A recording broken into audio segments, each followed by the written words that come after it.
ಇವತ್ತು ನಮ್ಮೂರಲ್ಲಿ ಆಂಜನೇಯ ಸ್ವಾಮಿ ಜಾತ್ರೆ ಇದೆ. ಜಾತ್ರೆ ನೋಡಿ ಬನ್ನಿ ಬಾಸ್. ಬೈಲಾಂಜನೇಯ ಸ್ವಾಮಿ ಜಾತ್ರೆ ಅಂದ್ರೆ ಸಖತ್ ಫೇಮಸ್. ನಮ್ಮೂರು ರೈಲ್ವೆ ಗೋಳಹಳ್ಳಿ, ಬೆಂಗಳೂರಿಂದ 25 ಕಿಲೋಮೀಟರ್ ಆಗುತ್ತೆ. ಈ ಸಲ ಜಾತ್ರೆ ಹೇಗಿತ್ತು ಗೊತ್ತಾ? ಸಖತ್ತಾಗಿತ್ತು. ಆದ್ರೆ ನಮ್ಮೆಲ್ಲರಿಗೂ ಕೂಡ ಬೇಜಾರಾಯ್ತು. ಪ್ರತಿ ವರ್ಷ ನಮ್ಮೂರಲ್ಲಿ ತೇರ್ ಇರ್ತಿತ್ತು. ಈ ಸಲ ತೇರ್ನ ಕ್ಯಾನ್ಸಲ್ ಮಾಡಿದ್ದಾರೆ. ಯಾಕೆ? ಬೈಲಾಂಜನೇಯ ಸ್ವಾಮಿ ಟೆಂಪಲ್ ಇನ್ನೂ ಕೂಡ ಕಟ್ತಾ ಇದ್ದಾರೆ. ಹಾಗೇನೆ ಎಲೆಕ್ಷನ್ ಕೂಡ ಇದೆ. ದೇವರು ಎಲ್ಲಾ ಕೊಪ್ಪಳ ಹತ್ರ ಹಾಗೂ ಮನೆ ಹತ್ರ ಬರುತ್ತೆ. ಎಲ್ಲರೂ ಕೂಡ ಪೂಜೆ ಮಾಡಿದ ನಂತರ ಪಾನ್ಕ, ಮಜ್ಜಿಗೆ, ಕೋಸಂಬರಿ ಪ್ರಸಾದನ ಹಂಚೋದಕ್ಕೆ ಸ್ಟಾರ್ಟ್ ಮಾಡ್ತಾರೆ. ನಮ್ಮ ಫ್ರೆಂಡ್ ಮನೆ ಹತ್ರ ಕೂಡ ದೇವ್ರು ಬಂದಿತ್ತು. ನಾವು ಕೂಡ ದೇವರಿಗೆ ಪೂಜೆ ಮಾಡಿ ಜೈ ಆಂಜನೇಯ ಅಂತ ಹೇಳಿದ್ವಿ.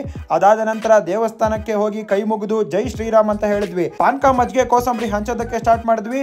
ಎಲ್ಲರಿಗೂ ಕೂಡ ಕೊಟ್ಟು ಕಾಲಿನ ಮಾಡಿದ್ವಿ. ದೇವ್ರು ಎಲ್ಲಾ ಕಡೆ ಮೆರವಣಿಗೆ ಹೋಗಿ ತೇರ್ ಪಕ್ಕದಲ್ಲಿ ಜಾಗ ಇತ್ತು. ಅಲ್ಲಿ ಬಂದು ದೇವ್ರನ್ನ ಕುಣಿಸಿದ್ರು. ನಾವು ಕೂಡ ಕೈ ಮುಗಿದು ಗೋವಿಂದ ಅಂತ ಹೇಳಿದ್ವಿ. ಜಾತ್ರೆ ಸ್ಪೆಷಲ್ ದೀಪು ಮನೆಗೆ ಊಟಕ್ಕೆ ಹೋಗಿದ್ದೆ. ಚಿತ್ರಾನ್ನ, ಬಜ್ಜಿ, 2 ತರದ ಪಲ್ಯ, ಕೋಸಂಬರಿ, ಪಾಯಸ, ಅನ್ನ ಸಾಂಬಾರ್. ದೀಪು ಅವರ ಅಮ್ಮ ಜಾತ್ರೆಗೆ ಮಾಡಿದ್ರು. ಎಲ್ಲಾ ಐಟಮ್ ಕೂಡ ಸೂಪರ್ ಆಗಿತ್ತು.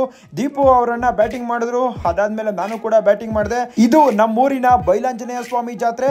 ಕಮೆಂಟ್ ಅಲ್ಲಿ ಜೈ ಶ್ರೀರಾಮ್ ಅಂತ ಹೇಳಿ ಈ ಒಂದು ವಿಡಿಯೋನ ಶೇರ್ ಮಾಡಿ, ನಮ್ಮ ಪೇಜ್ ನ ಫಾಲೋ ಮಾಡಿ.